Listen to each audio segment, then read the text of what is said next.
Alright, good evening everybody, ladies and gentlemen. Welcome to the second session of Ask Paul Anything, where Professor Paul Tambaya will actually clarify your questions and clarifications on the COVID-19 and its vaccine.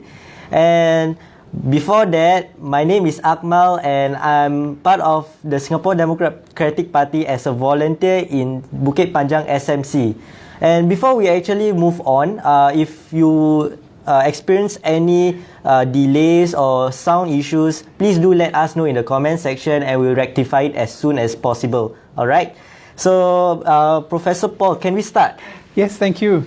Alright, so we have our first question by Jake Go. So he said that last week there was a question on why a person should not eat, drink or smoke half an hour before a swab test. And you mentioned that the heat from the smoke can kill the virus, thus giving a false negative result. Does it mean that all smokers can kill the virus by just smoking? Unfortunately for smokers, the answer is no. Because what it does is you have to be smoking 24 hours a day, 7 days a week, which obviously is not practical. What happens is that after you finish smoking, you've damaged the lining of your nose and also the lungs. And so the smoking is only temporary. And that's the reason why there's the half-hour window before the swab test. So I don't recommend it. Smoking is bad for the health. It makes you more prone to different kinds of infections. So just don't do it. Yes, smoking is bad. Remember that. So the second question by Oliver De Silva, he or she also said that last week we mentioned that if someone has adverse reaction to the first jab, it may be worth considering not to, to avoid the second jab. Does this mean that if the first dose, in the first dose there is no side effects, the second dose will be okay? Actually it does, because people who have the severe side effects tend to with the first dose are the ones who are going to have more severe side effects with the second dose. However, the minor side effects is somewhat different, and I'll give you a personal example myself. I had my first dose on the 18th of January, and my arm was sore for about 2 or 3 hours after that. So yesterday I went for my second dose, and the nurse asked me how was the first dose. And I told her, my arm was sore for 2 or 3 hours. She said, well, this time around it's going to be 4 or 5 hours. And she said, you better take a Panadol.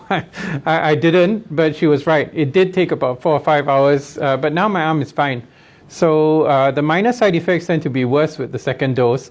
But the serious allergic side effects, if you've had them with the first dose, they won't let you get the second dose. All right. Was it really painful when the second jab taken? It was pretty. I get the flu jab every year, and it's not actually as painful as this. The nurse tried her best, but I think it's your immune system getting there, so it revs up a bit, and it made it kind of uncomfortable. Yeah, even though I'm scared of needles, I would like to try it also someday, if I get the chance to lah. So the third question is by Ang Kam Kwang. He said that you mentioned earlier that the lipid from the COVID-19 vaccine is only to stimulate the production of protein for recognizing COVID-19 virus and to attach themselves to this actual virus and to render it harmless. Wouldn't our defense system, in a way, then become only one-purpose army, as our soldiers were now specifically instructed to produce, recognize and kill off a specific virus, bracket C19 only? Okay. Well, actually, babies, for example, they are vaccinated against multiple viruses. They're vaccinated against the polio virus. They're vaccinated against measles, mumps, rubella. They get influenza virus vaccination. They get vaccinations against other bacteria, such as diphtheria, whooping cough.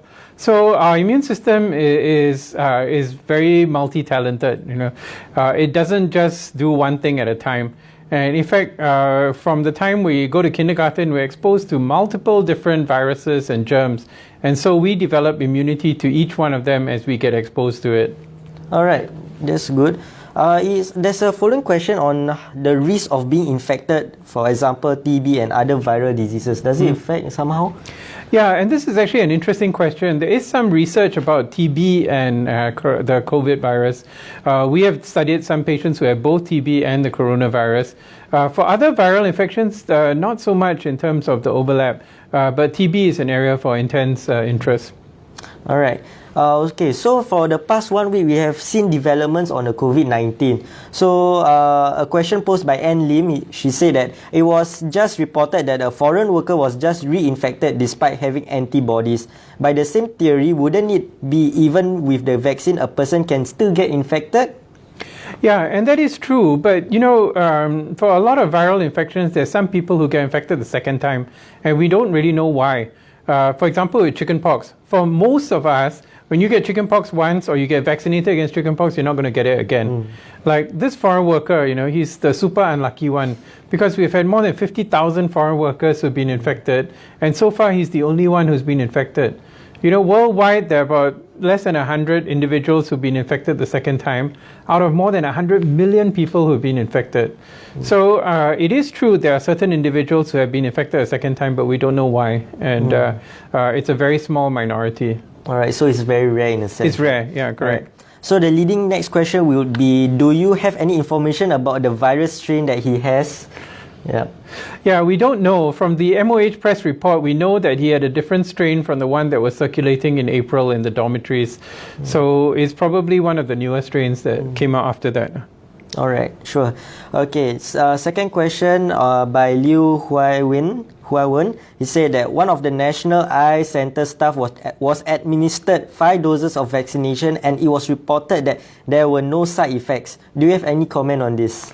Well, this guy, apparently in middle of January, he was vaccinated with 5 times the dose. And what happened was there was a mistake about the dilution of the vaccine. This was reported just recently, a couple of days ago. And so it's clear during that period of time he had no side effects. The interesting thing is in the clinical trials, the early phase 1 and 2 clinical trials, they studied 2 different doses of the vaccine, the 100 microgram and the 30 microgram. And they found both of them were effective, so they eventually used the 30 microgram. So the dose I received was 30 micrograms. But there was a whole bunch of people in the clinical trial who got the 100 micrograms and nothing happened to them. So I think, it sounds like he'll be all right.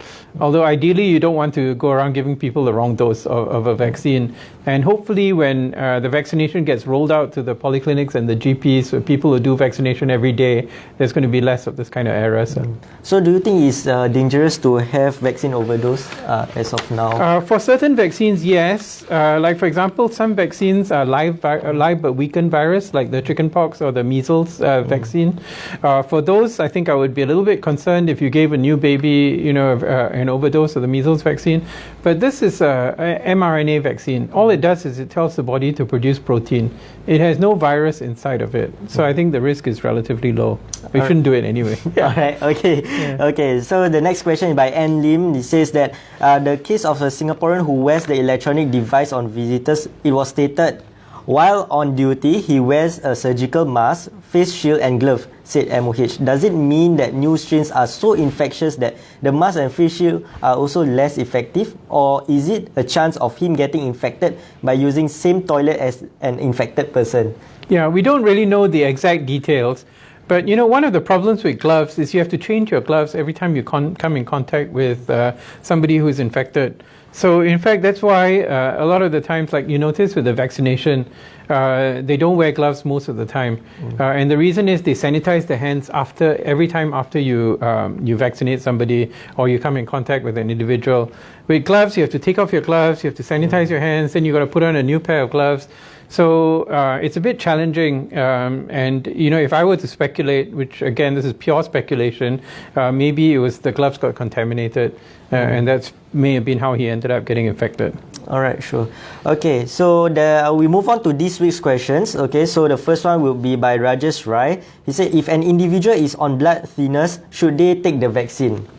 Yeah, so the reason why they ask you whether you're on blood thinners is that they have to be careful to press for a long time on the site of the injection. Otherwise, you'll get a big blood clot, and that can cause problems. It can pinch on nerves and things like that. So it's not a reason why you should not take the vaccine, but it's something you must tell the person who's going to vaccinate you so they know how to handle the vaccination site. Okay, that's interesting. So the next question is by Wee Kwa. He or she said that, is it true that immunosenescence will cause elderly to experience less effectiveness from the vaccine? Well done. You are good as my immunology students. But what that means is actually older people, their immune system tends to get weaker. You know, it's like their muscles tend to go weaker as they grow older. And it is true that as the immune system of older people tends to get weaker, they don't respond so well to vaccines.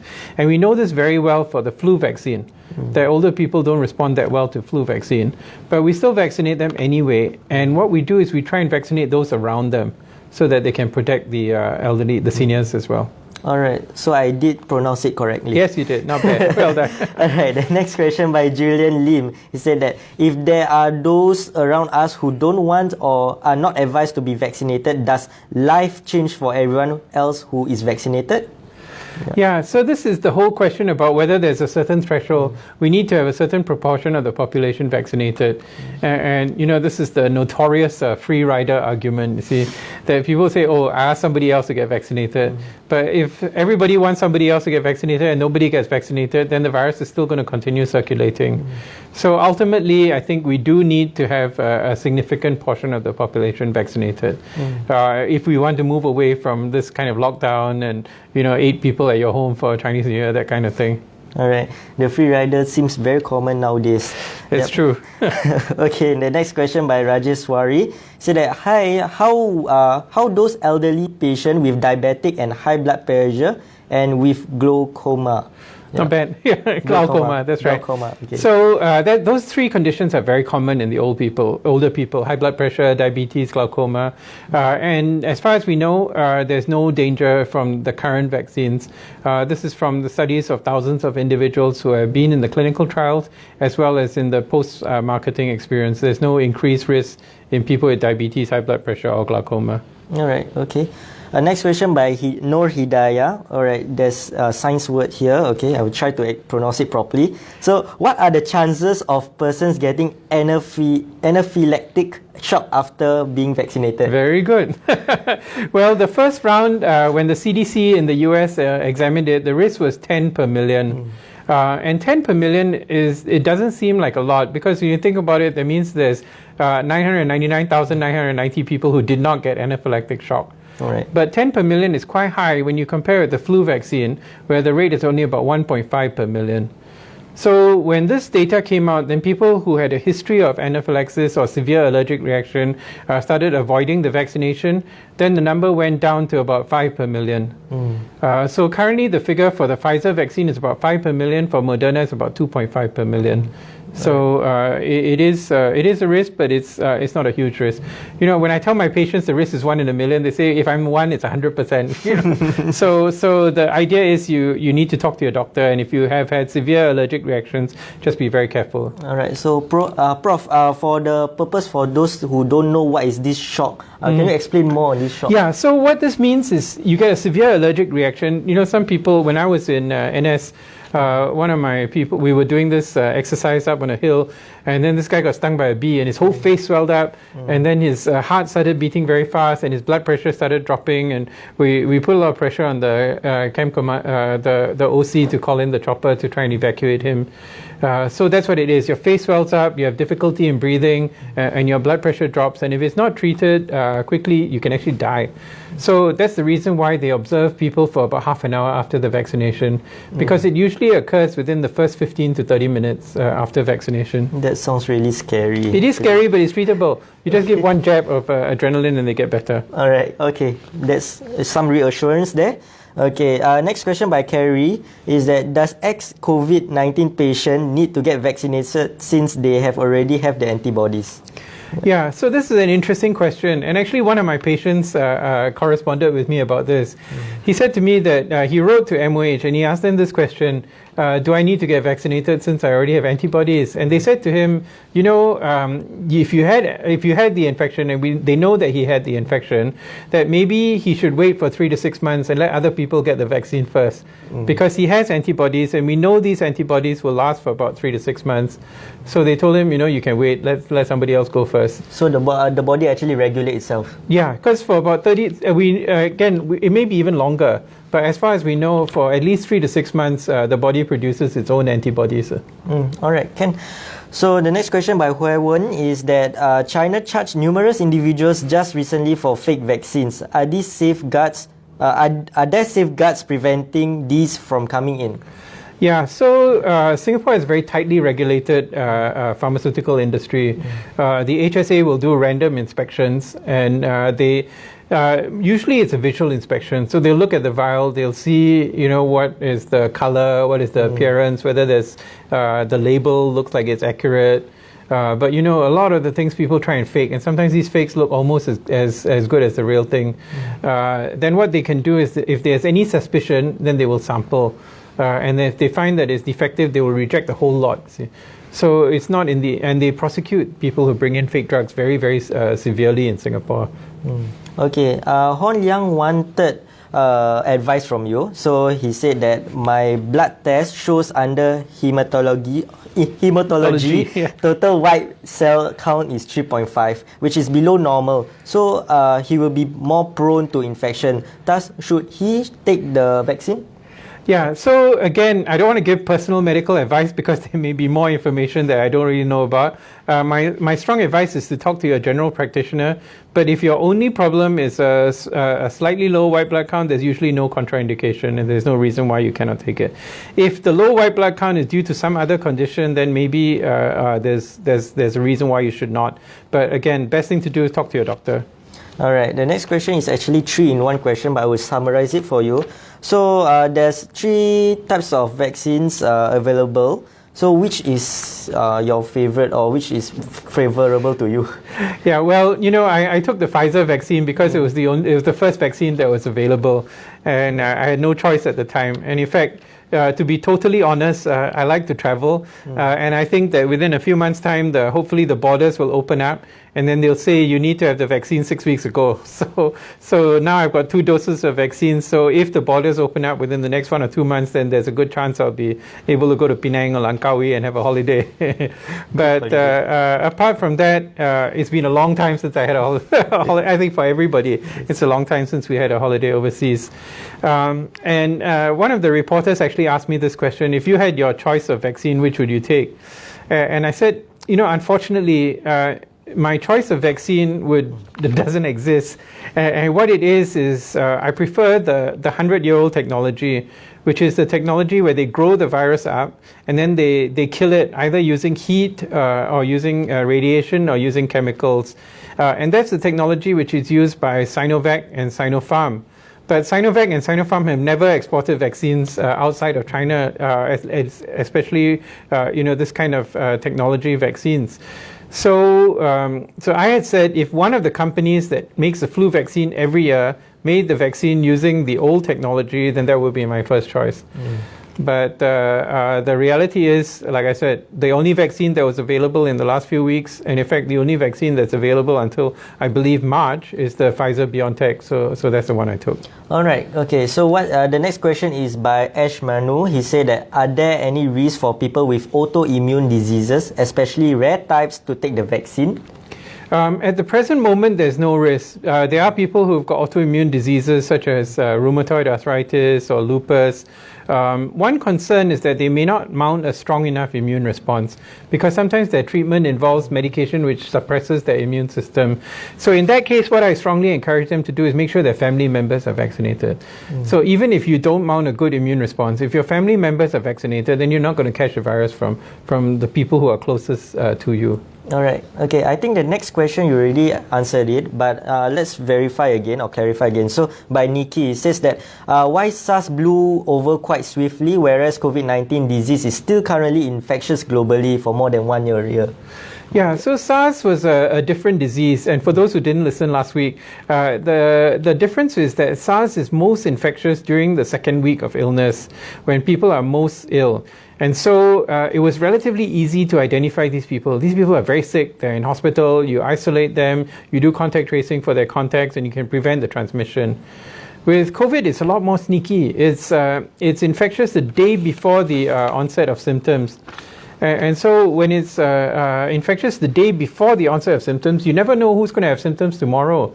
So it's really, really hard to identify, isolate these individuals and prevent its spread. All right. So the next question is by Milton. How effective is Sinovac, and what is the timeline for countries to be vaccinated? Yeah, we haven't actually seen any published data on the clinical trials of Sinovac. What we have seen is the phase 1, phase 2 trials where they injected people with the Sinovac vaccine. This was published in the Lancet, a medical journal from the UK, and they showed that these individuals had high levels of antibody.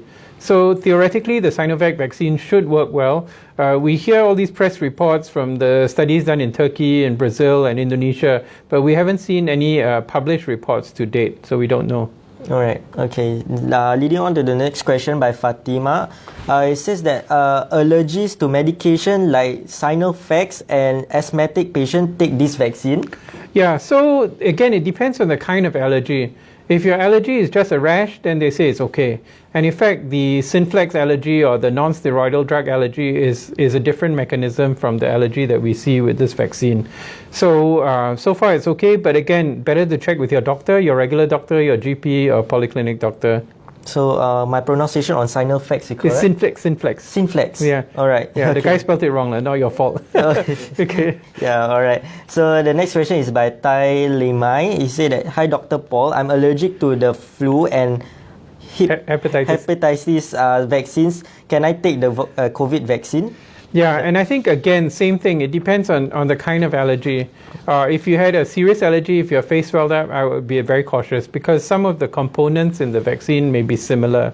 So, again, it's probably best to consult with your doctor and you declare it. You know, when you go for the vaccination, like even when I went for my vaccination, I had to declare all my allergies, what other medication I'm on. So you declare it and then they can make a decision for you. All right. The next question is by Man Yahya. He said that, Prof. Paul, Prof. Tambaya, he said, are you going to have different vaccines from other companies or are we sticking to Pfizer? Yeah, Singapore, we've got 3 that they have advanced purchase agreements for. So Pfizer, Moderna, and then Sinovac. But these things are coming out slowly. Pfizer was the first one, started in December. Moderna apparently is coming out in March, and we have no news when the Sinovac is going to be made available. All right. There's 2 questions by Alfred Hong, actually. So the first one is Sinopharm does not use mRNA. Why does the government not consider it as it's based on traditional vaccine methodology? Yeah, again, the purchasing decision is beyond my knowledge. I don't really know why. Although they did choose the Sinovac vaccine as the third vaccine, and that's a similar technology to Sinopharm. Sinopharm has been used extensively in Dubai. And I think it would be really interesting to see what happens in Dubai because they vaccinated like 30-40% of the population. So if the numbers in Dubai start plummeting, then that is suggestive that, you know, Sinopharm maybe is a pretty effective vaccine. All right. Okay, so it can be another alternative vaccine. It could be an alternative, but I think we have no contract with them. So, all right. So that will be a different question. All right. The next question by him also is that, what's your comment on government saying if you don't take the vaccination when you get the notification, you may not get the vaccine later? Isn't it breaking the promise of every Singaporean getting vaccinated? Yeah, you know, again, I'll be very honest with you. My interpretation of that is this is typical Singapore government. You want something for free, you do it according to the way we want you to do it. If not, you got to pay for it. So I have no doubt that, you know, after about a year or so, these vaccines will be widely available on the market, but you're going to have to pay for them. The amount is not a lot, but it's not entirely cheap either. The Pfizer vaccine, as far as we know, is being sold for about $30 US. So by the time it comes here, it's going to be $40 to $50. So, you know, again, some people would say, I'd rather wait. I don't mind paying $40, $50. I don't want to take the free vaccine right now. But that's your choice because the vaccine is not mandatory. And I think that's a good thing, that they haven't made it compulsory. That it's up to you to decide whether you want to get it or not. Just out of curiosity, how long do you think the free vaccination will last? Yeah, they said that they're going to vaccinate the whole population by the third quarter. So third quarter, maybe September, October of 2021. And I think there's a good chance that they may be right. All right, okay. Next question by Benny Yap. He said, I have protein leak in my urine. Do you think I should get vaccinated? He is 76 years old. Again, I cannot provide individual medical advice because the protein leak may be related to some other condition. It may be related to an allergic condition. So better speak to your doctor. But if protein leak alone is not really a reason not to get vaccinated. All right, the next question actually you answered in the previous section, the previous episode, but I think we just clarify again. So by Kiki, he said, is it safe to take the vaccine for people with high blood pressure? Yes, Singapore has one of the world's highest rates of high blood pressure, and maybe it's the stress around us, but we do know that it is safe to take the vaccine if you have high blood pressure. All right. The next question by Jai Singh said that how will we know the long-term side effects and how long do you think they will surface, if any? Yeah, so that's a very good question. So the US FDA did not approve the vaccines until they had 2 months of data. Now 2 months is relatively limited. Most countries in the world, the first vaccinations rolled out in early middle of December of 2020. So now we have about 2 months plus of data, and we're going to get more information as the vaccines are rolled out. We do know that the early side effects, the serious side effects, occur within 15 minutes to 30 minutes. But the long-term side effects, I think there needs to be continuous monitoring. There is monitoring done in the US. The HSA is doing monitoring here. Other countries, they're doing monitoring as well. And I think that's an important question to address. All right. Okay. The next question is by Daniel. Can the government or someone of authority please explain the imported case and who are these? Why are we importing when our community cases are near zero, and why risk Singaporeans paying for a resulting outbreak? Yeah, now this is a good question, and the reality is that Singapore is one of the world's most open economies. And unfortunately, and again, this is where the political comes in here, is that Singapore has become addicted to importing foreign migrant workers.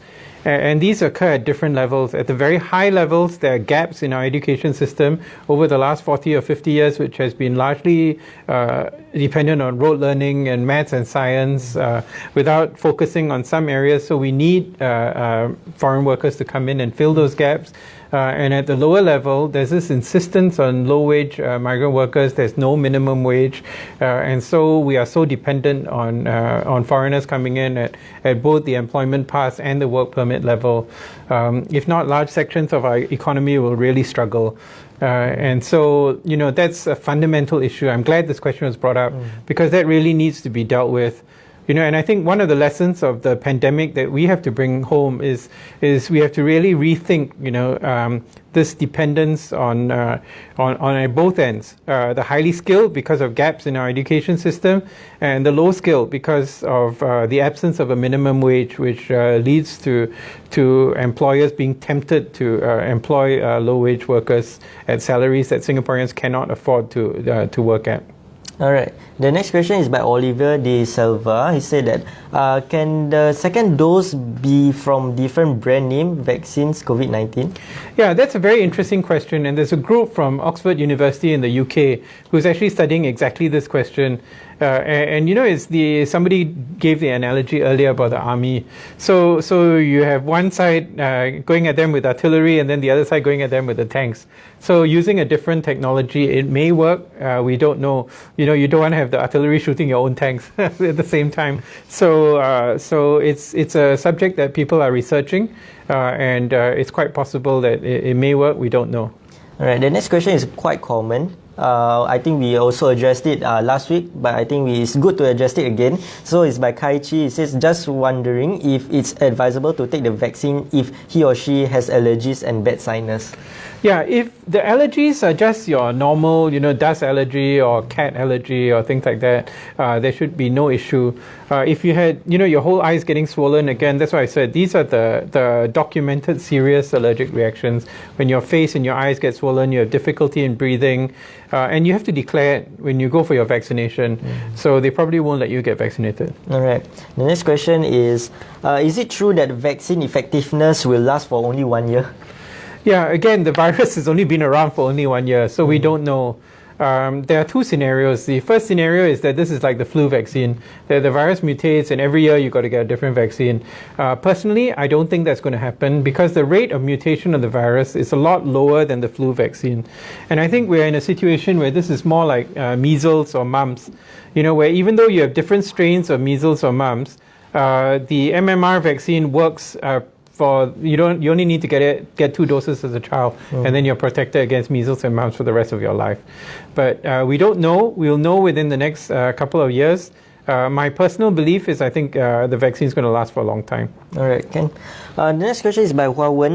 He said HSK suggested that even someone who had stroke is strongly encouraged to take the vaccine. How much of that is a truth?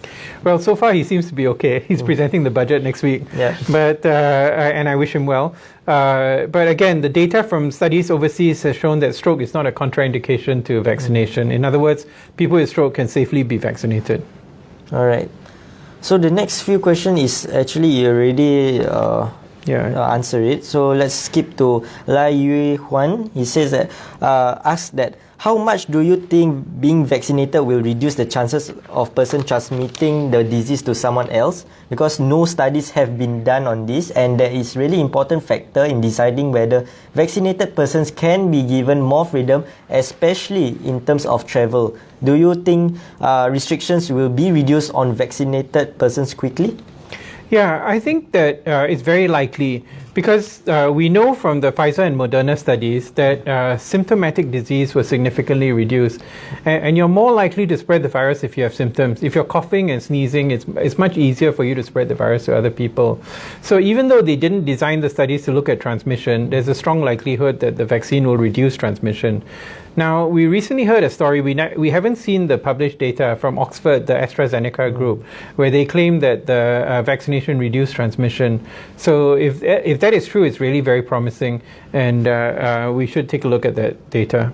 All right, the next question is by Jennifer So on the Singapore government. So, how likely is the Singapore government to ease quarantine requirements for inbound travellers who have been inoculated, and what are these preconditions or indicators needed for this to happen? Is this a policy you would recommend?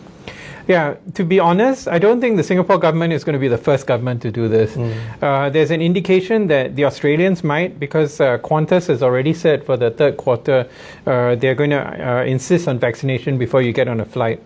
So I think what we will do is we will follow what some of the other countries are doing, and there's a precedent for that. You know, you cannot travel to Latin America, South America, or to Africa without the yellow fever vaccination. You can't go on a Hajj or Umrah without the meningitis or the influenza vaccination. So I think it's just a matter of time before the COVID vaccination becomes part of the requirements for travel. All right, the next question is by Ah Hong. Is this vaccine just a protein or really anti-COVID?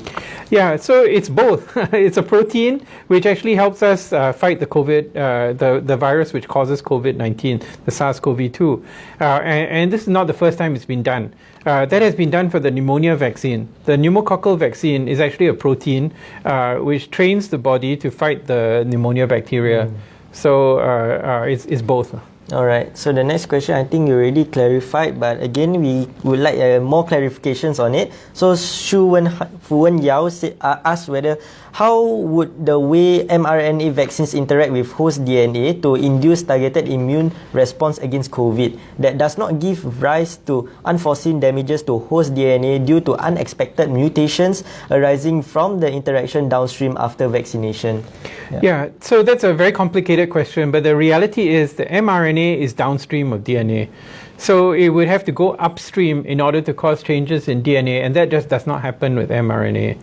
There's some theoretical situation where you've got what we call a reverse transcriptase in people with HIV, for example, where they can take a virus and it can change and it can read the RNA. But so far that has not happened with mRNA, and in fact the mRNA is going to be degraded very quickly. So that's the reason why it has to be kept in like minus 70 degrees and it has to be covered with a lipid layer, is that it's very unstable. So the mRNA is only going to be in the body for a very short time, and it doesn't get into the nucleus. It gets into the cytoplasm, the surrounding of the cell, and therefore it cannot get to the DNA or alter the DNA. That reminds me of my secondary school science. That's right. Right, so the next question is by Dave Chua. He asks, by taking the vaccine, are we capable of carrying the COVID-19 virus in our body and it doesn't affect us? If it is so, does it mean that we are capable of passing that virus which is in our body to someone who did not have the vaccine, example like our children or old folks? Yeah, so this is similar to the earlier question about the role of the vaccine in preventing transmission. And like I said, there's no hard evidence on the Pfizer and Moderna, but there's early data from Oxford, AstraZeneca, which seems to suggest that transmission is reduced. And ultimately, the goal is to eliminate the widespread spread of the virus. And so if you reduce the incidence of symptomatic disease, then there's less virus to go around. And eventually the number of people with the virus will go down, and then transmission will go down. All right. The next question by Suhaili. With the Pfizer-BioNTech vaccine, a study published in the New England Journal of Medicine in December found that protection doesn't start until 12 days after the first shot. And it reaches to 52% effectiveness after a few weeks. So a week after the second vaccination, the effectiveness rate actually hits 95% as of Jan 12, 2021. With the report above, what if the second dose of vaccine has no stock? Can this vaccine mix with other types of vaccine from other source? Yeah, so the first point is about the first dose only being partially effective, and this is true. And we know this from yesterday's news about the engineer who got vaccinated on the 27th of January, and then a few days later he came down with symptomatic COVID.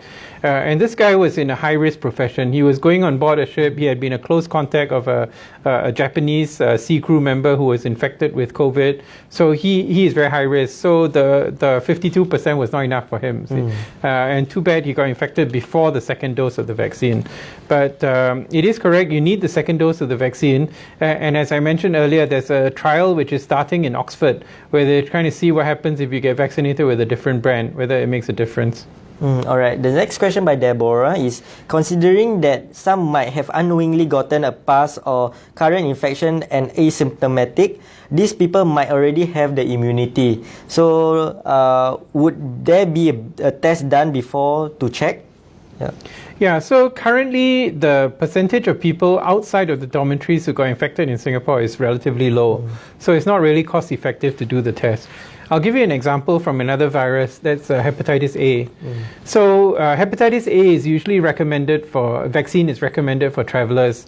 But what I found is that most Singaporeans of my vintage who grew up when we had the tok tok noodles and the guy coming selling char kway teow outside my grandmother's house, most of us ate a lot of the cockles. And so almost all of us had hepatitis A as children. So my general rule is if you're over 40 years of age, I do a blood test. And I found that about half of the people actually already are immune to hepatitis A. If you're under 40 years of age and you don't know what a traveling hawker looks like, then the chances are you never have hepatitis A. So in the same way, if you are not a worker living in a dormitory, the chances are that you have very low chance of having actually had COVID itself without realizing it. So for those people, I think you just go ahead and get the vaccine. All right. But I love cockles actually. Oh, you do? Yes. Be careful. Okay, I will try my best. Make sure they're fully cooked. Okay. Yeah. All right. The next question is by Carol. He said, "Hi, Prof. Is the vaccine safe? Any permanent side effects, or is it safe for those with pre-existing illness like diabetes, high blood pressure, and cholesterol?" Yeah, so again, as I mentioned earlier, diabetes, high blood pressure, and high cholesterol are very common in Singapore. They're known as the three highs. And so far, it's been relatively safe in these individuals, not just in overseas studies, but also there have been several thousand people vaccinated here in Singapore. Long-term side effects, again, we don't know. It's too early to tell. Hopefully, there are no major long-term side effects. Right. Can you explain more to the viewers on the failed vaccinations? Because the person who questioned us actually is scared of the vaccines being... Yeah, so she mentioned something about Israel. Now, in Israel, there were a few hundred people who were vaccinated who got infected. But, Israel has vaccinated more than half of the population. So a few hundred is actually a very small number. And again, the two countries which I think we really need to look at are Dubai and Israel, because these vaccinated a significant portion of the population. And if the virus goes away from there, I can tell you people all over the world will be lining up to get the vaccines. All right. The next question is by Shamini. He said that she asked that, can those with diabetes and ITP take this vaccination? Heard that it decreases the platelet count. Yeah, that's actually a very good question. And there have been two instances of low platelets in individuals who got the vaccination. And so I would suggest that you talk to the doctor who's looking after your ITP, see whether it's worth the risk. And again, it's a balance, you see. If you're working in Changi Airport, you're constantly in contact with travelers, then I would say you probably is tilted towards getting the vaccine, but you need to monitor yourself very closely, and you need to make sure that your platelet count is good at the time that you get the vaccine.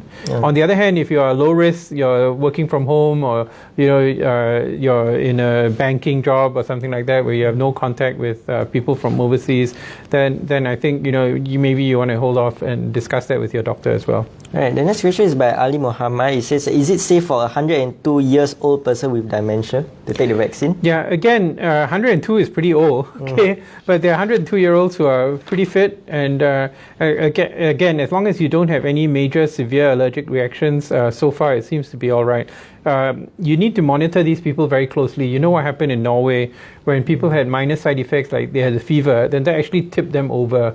So I wouldn't do it on a 102-year-old, force them to take it, but I would do it at a time when they are fit, they're relatively well, and they feel that they want to get the vaccine. All right, Ken. The next question is by my mom. So she said, she asked, there has been debate in Indonesia and Malaysia on whether the vaccine is halal. Is this vaccine halal to you? Yeah, so I'm not an expert on this, but what I know is that Pfizer has said that there are no animal products in their vaccine. Moderna has not come out with this. And as I understand it, there's a difference between halal and halal certified. So as far as I know, neither of these vaccines are halal certified. But if there's no animal products in it, the process, I understand, is a technicality. How about the alcohol inside? Yeah, so there is no alcohol inside the vaccine. What it is there's some cholesterol, that's the concern. But Pfizer says the cholesterol comes from plants. The mRNA itself is synthetic. It's actually made through a bacteria. So there's no animal that goes into manufacturing this. So it's different from, certain kinds of insulin. They're made from pigs or cows. This is different. And the other thing that happens a lot is gelatin. So the gelatin sometimes comes from pigs or cows. But in this vaccine, there's no gelatin. And that's part of the reason why it has to be kept at minus 70 degrees. You see, they avoided using a lot of these chemicals which are used as preservatives, which often have animal origin. All right. Okay. That's interesting. So next question is by Chun Seong. He said he said that he has diverticulosis and stomach ulcer. Besides this, what can he do? I mean, he also has loss of muscle mass recently and aching too. So while doing exercise, if it aches and need a lot of heavy breathing to relax his body, and he also faced a lot of bone degeneration at empty neck area, which causes his nerve to be pinched, causes his head tension lah. So he also faced losing weight for 10 kg for the last 1 year. So is he suitable for the vaccine? Yeah, it sounds like he's got a lot of medical problems, and it's probably good for him to get checked out. With all of these problems, without a clear-cut diagnosis, it's probably best to get a diagnosis before he gets the vaccine. So if the diagnosis is somehow inaccurate, will the government actually pay compensation? Yeah, again, the government of Singapore is super kiasu. See? That's why they ask you to go through a checklist before you get vaccinated.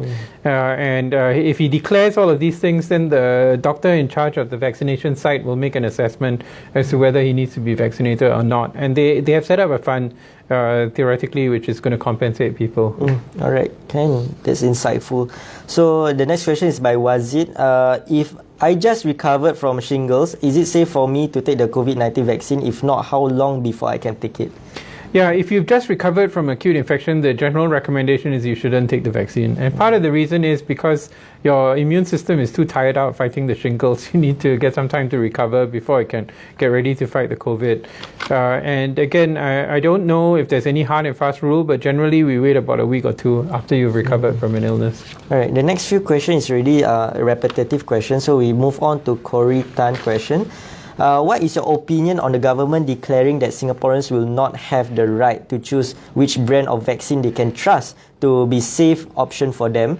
And will the government deliberately administer the less effective or potentially more harmful vaccine to regular Singaporeans simply to clear off their excess stock? Now, although this is a very tempting conspiracy theory, I don't think that's the case. See, Singaporeans are too smart for that. We'll go on social media and we will hold the government accountable if they try any funny business. But the reality is that the Pfizer and Moderna vaccines, as far as we know from the published trials, they're about the same. Between 94.5 and 95, it's about the same. The Sinovac has not been approved in Singapore as yet. But it's a 100-year-old technology, so the chances are that it probably will work. What is going to happen, though, as I mentioned earlier, the government is going to say, you want it free, you just take whatever we give you. Later on, you got to pay for it. All right. Okay, the next question is very subjective. He needs to know whether Western or Chinese vaccine is much more safer. Yeah, and again, this is a conundrum. Because the technology that's used by the Chinese companies Sinopharm and Sinovac is a 100-year-old technology. It's a technology that was used by Louis Pasteur in the first vaccines that were done in the 1850s and 1860s. You just grow the virus in a big vat, and then you kill it using formalin, using heat, using radiation or whatever, and then you inject it into someone, and the body's immune system develops an immune response not just to the kill vaccine virus, but also to the live virus if you see it later on. So it's a very old technology, it's proven technology. The issue is that the Chinese companies have never exported on a large scale outside of China. So there's an issue of track record of these companies, and that's the reason why people are a bit hesitant. The Western vaccines, on the other hand, are using new technologies which have never been used before. So we don't know the long-term side effects or how long-term effective these vaccines are. So you're caught, see, between like I said, the best would be if you had one of the companies which makes a vaccine every year. And it's not just a Western company. There's Korean companies, there's Indian companies, there's even an Indonesian company which makes large numbers of vaccines every year, like flu vaccines. But they have not come into this market as yet. Is there Singaporean companies who do that? Yeah, unfortunately, there are no Singaporean companies, and this is something that I know people have tried to address. And again, now to get political, Singaporeans really need to break free from the idea that the government has got all the answers, because the government doesn't. See, we need to actually have creative individuals who have the freedom to think out of the box and to come up with solutions to issues like this. Like, why is there no Singapore company that there's Singapore collaboration with international companies. The Arcturus is an American company, and disclosure, I'm involved in a study with them, but they have a strong Singapore contribution to what they are doing. But as a purely Singapore company, at the moment there's no equivalent of SIA in vaccines. All right. Okay, that's a nice. Okay, so the next question is by Herman. Is that true that COVID-19 virus will stay and live on animals' protein? Without it will die naturally? Yes, that's correct. Because viruses depend on the host cell. They cannot make their own RNA, or they cannot reproduce without the host. They are what is known as parasites. So they depend on the host for food and shelter. And that is why most viruses, after a while, they evolve to become less virulent, because it's not in the interest of the virus to kill off the host, because otherwise they got no food and no shelter, see. So they live on the host and they try and adapt to the host. And that's generally what happens to viruses. Does it apply to cats and dogs? Yeah, I mean, there are a lot of viruses in cats and dogs. Yeah, and cats and dogs also, they live with you see. They don't kill you, right? Alright, the next question is by Corey. He said there has been conflicting reports on Sinovac being much less effective than its company, and the China media is touting. So there have also been multiple reports of adverse reactions of the vaccine, such as people who had prior known allergies or severe health issues. So just to move on, is this true, that the status of vaccines now? Yeah, at the moment, we haven't seen any published data on the Sinovac vaccine apart from the phase 1, phase 2 trial. And the phase 1, phase 2 trial published in The Lancet was very promising. But that is trials in healthy volunteers, and they didn't look at its effect on preventing the COVID. The allergies have actually been with the other vaccines, with the Pfizer and Moderna. Those have been well documented. So again, we really need to get the data out there, and then we'll be able to make an assessment for ourselves. All right. The next question is very interesting. So it's by Francis. He said, "Dear sir, I understand that those with weak gut have suffered from the viral attack, and many have developed complications and even died due to it. So will the vaccine lead to similar complications, given that it introduced the doctored strain of the virus with the aim of engendering the antibodies? He also understands that the mRNA technology works differently by teaching the immune system to respond accordingly. So what happens when it malfunctions and tells the immune system to attack itself? Is there a way to reverse that?" Yeah, so this is actually a very good question. It's a bit long, but what the question is the vaccine teaches the body to produce this protein and then stimulates the immune system to destroy the protein. And this protein is found on the surface of the virus. And there's this concern that actually the vaccine may actually cause the body to attack its own cells. So far, this has not been the case. They look for that in the clinical trials, but there have been vaccines in development. Like, for example, there's the meningococcus type B. Now, this is a strain of a brain fever vaccine. And for a long time, we had a successful vaccine against type A, type C, type W, and type Y. But we couldn't get a vaccine against type B because it caused this autoimmune disease. It caused the body to attack its own cells. Now, finally, they have developed a vaccine against this type B of the meningitis. So far, we don't know with this vaccine. There doesn't seem to be an indication. But again, that's a long-term side effect that we've got to watch out for. All right. The next question is by Lee. Why are imported cases going up and community cases are going on and off? And so will it stop?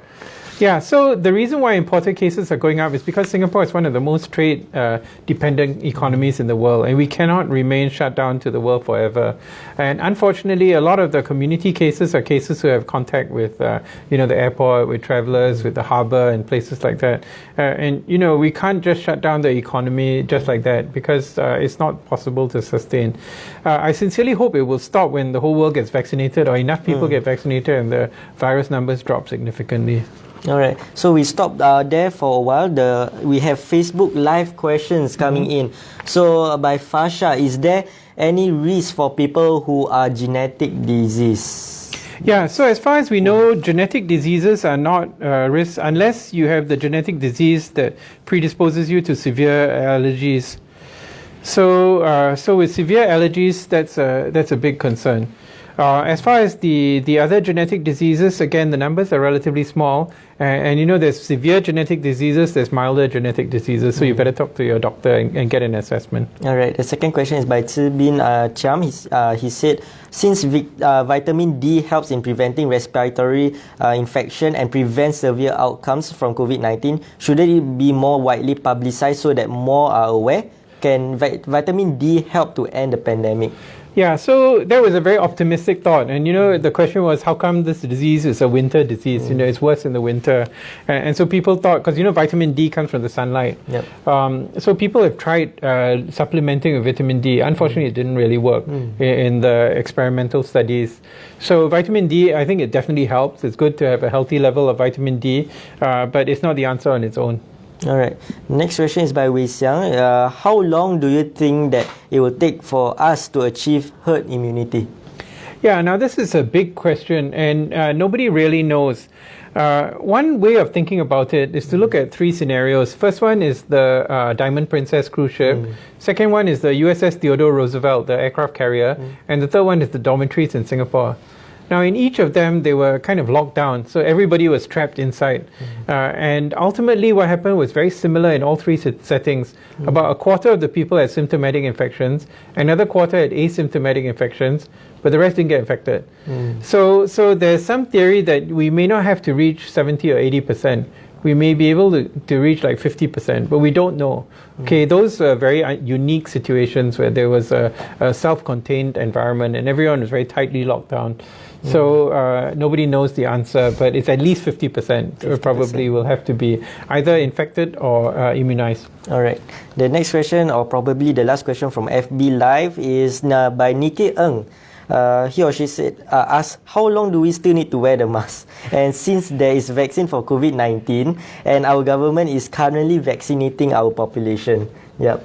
Yeah, you know, the sad thing is that we will probably need to wear the mask until there's very, very little virus going around anywhere. And we probably will still need to continue to wear the mask when we go into crowded places. I mean, I've said this right from the very beginning, that if you are going into a crowded place and you know that there are people who have to go to work even though they are sick because otherwise they don't get paid or things like that, then it's probably a good idea to wear a mask. All right. The next question is by Misfit. He or she asks, what do you say when they say that COVID-19 vaccine are not to be trusted as it came out too early? Yeah, so I've been asked this question a couple of times. I was actually asked this question this afternoon. And they say, how come you can come up with a COVID vaccine within a year? Now, my answer to that is that this vaccine did not really come out within a year. Because if you think about it, the SARS virus appeared in 2003. And soon after the SARS virus appeared, there were many scientists in Singapore and in other parts of the world who identified the spike protein as the major target for immunization. And they characterized the spike protein, they understood its structure, they actually developed a SARS vaccine. In fact, 2004, 2005, they injected a bunch of monkeys with the SARS vaccine, and then they infected them with the SARS virus. And then they showed that you could actually stop the SARS virus from reproducing inside the monkeys. But these experiments are very expensive to do. And in 2005 and 2006, when there was no more SARS, then there was no more money to do those experiments. So the SARS vaccine essentially died in 2006. And they put it into cold storage, into the fridge and things like that. Then COVID appeared in 2019, 2020. And a lot of those scientists are still active, including some of my friends in NUS and Duke NUS. And so what they did was they pulled out the materials that they had from 13 years ago, and they started working on it again. So this vaccine is actually 17 years in the development. In fact, Pfizer and Moderna, these companies, BioNTech and Moderna, you see, they did not come out to develop a mRNA vaccine for a virus. They had spent 10 years working on mRNA vaccines for cancer, and they had failed. They fail again and again and again. They've tried these mRNA vaccines for cancer, and they fail and fail and fail and fail. So finally, they had the bright idea of trying this mRNA vaccine for a virus, and it seems to work. So this vaccine is not a one-year thing. The one thing is the approval has been accelerated. And you will notice that the approval of the vaccine is conditional. It's not like you can walk into a Guardian pharmacy and say, I want a Pfizer vaccine. See, or you can't bring a GP note and say a prescription and say, get a vial of Pfizer vaccine. Unlike the flu vaccine. Okay, you can take a prescription, go to a Guardian pharmacy or Unity pharmacy and get a flu vaccine. But you can't do that with this vaccine because the approval is a limited vaccine for the duration of the pandemic. And this is true in US, it's true in Europe, it's true in all other countries, including Singapore. And the reason is that they do not have all the full data out for the vaccine.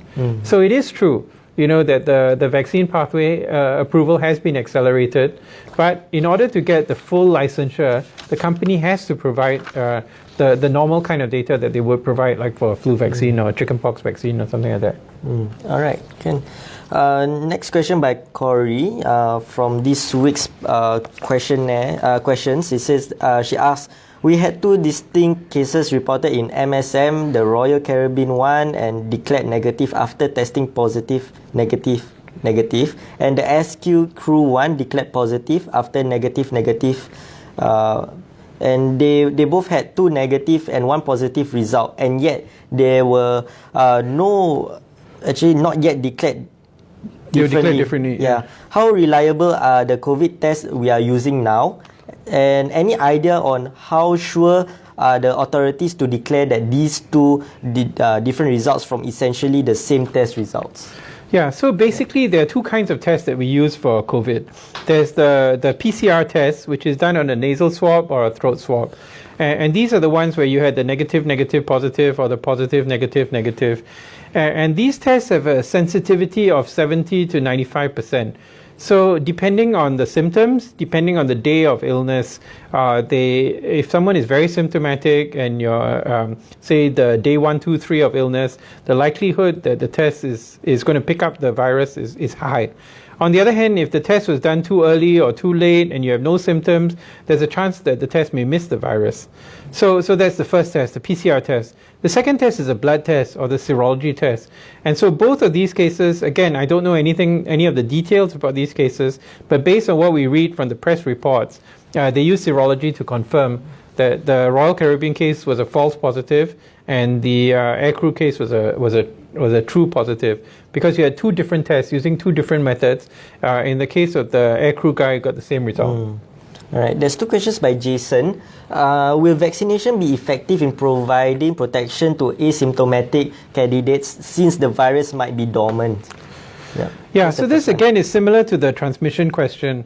And again, none of the studies were designed to look at asymptomatic individuals, but we know that asymptomatic individuals are less likely to spread the virus than those who are symptomatic. There was a study done by Singapore researchers published in The Lancet which talked about this. So we think that it's possible, but we don't know. But frankly speaking, if you're asymptomatic, it doesn't really matter that much. All right. The next question by Jason also. Is it possible to be tested positive for COVID-19 during vaccine incubation period? Yeah, so this goes back to the kind of test that we do. So if we talk about a PCR test, that's not going to be positive because of the vaccine. If we talk about a serology test, that's the blood test, some of those may be positive because of the vaccine. And this has created a huge issue. Up to recently, travelers to China had to do both a PCR and the serology test. And so some people are afraid to get vaccinated because they thought that the serology will come back positive and they won't be allowed to go back to China. So it's important to understand the kind of test that you're doing. All right. There's 4 questions by Evelyn. She also provided some links for you to refer to. So the first one is, what's the cycle threshold Singapore is using to determine our COVID confirmed cases? Yeah, so the cycle threshold is a marker of the virus load, how much virus there is in every mil of the sample. And different countries use different thresholds. What Singapore has done is they have not prescribed a specific threshold, but they have followed the WHO recommendation, which is to report the cycle threshold. So generally, if the cycle threshold is above 40, it's not considered to be significant. If the cycle threshold drops to below 30, we know that the patient is likely to be highly infectious, because the lower the cycle threshold, the higher the virus load. All right. The second question is, out of these confirmed cases, what's the percentage of people who have symptoms? Yeah, and again, the information that we have about this is based on the studies on the DOMs and the ships, the Diamond Princess and the Theodore Roosevelt.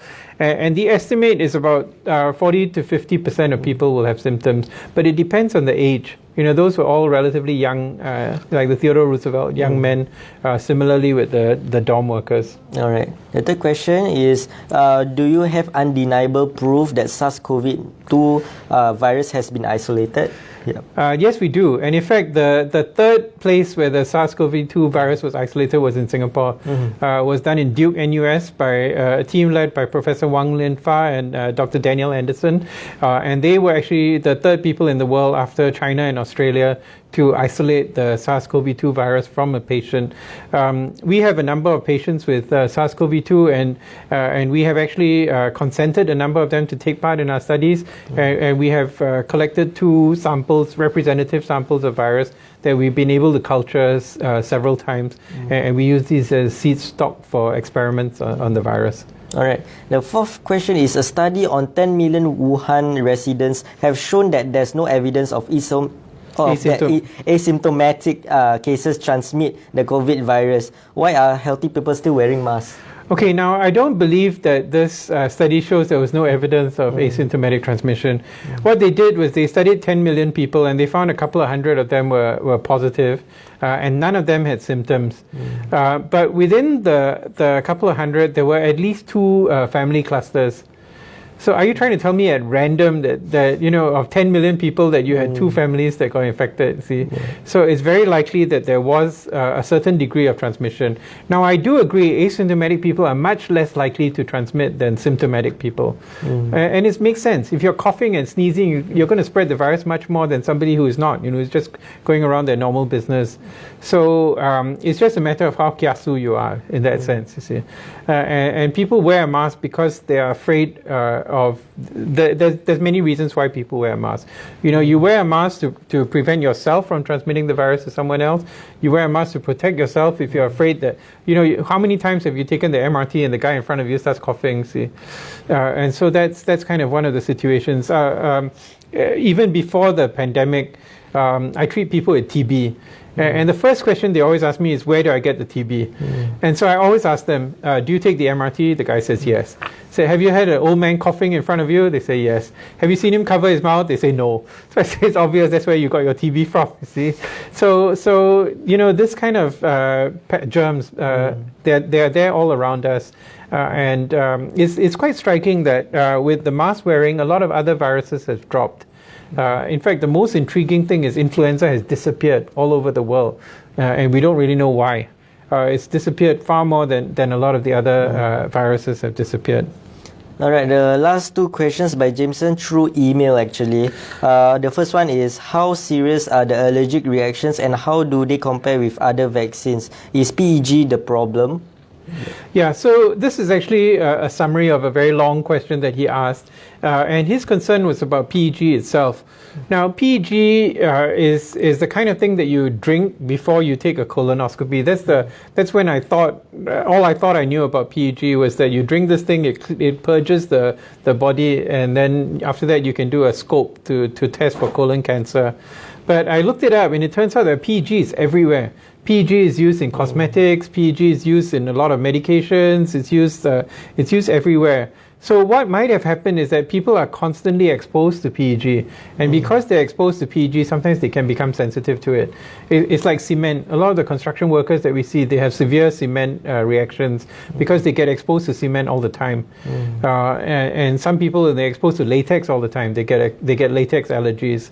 So there is a real possibility. We don't know for sure if it's the PEG which is causing the allergic reactions, but I think these allergic reactions are real. We've already seen them in Singapore. There have been 4 serious allergic reactions that have been noted. And that's the reason why, you know, after my vaccine yesterday, I had to sit there for half an hour while they made sure I didn't get a severe allergic reaction to it. And the second question is Ivermectin an alternative to vaccination? Yeah, so Ivermectin is a drug used to kill parasites. It's a very effective anti-parasitic drug. And I was actually involved in a clinical study of Ivermectin for prevention. We are in the process of analyzing and reanalyzing the results. And it's very promising if it were true. But there are other people who have done studies, and it does not seem to be as effective as it was promised in the lab studies. The other concern is that Ivermectin, in the high enough doses that are required, it may be difficult to tolerate. So that's a concern. If it works, it's fantastic, because Ivermectin is a kind of drug they give in the villages in Africa. You know, they give everybody the drug, and it treats parasitic infections. But unfortunately, it doesn't look like that's the case. There are some trials that are underway, and we look forward to see the results. All right, I think that's all for the questions today. Thank you, Prof. Paul, for answering them and clarifying it. I'm sorry for my mispronunciations, because that's the reason why I'm not a medical student. Oh, you did very well. And thank you all for listening. Thank you all for participating. And you know what this week is? Wishing everybody a very happy New Year. 恭喜发财. 恭喜发财, yes. Thank you. Thank you very much. Thanks a lot.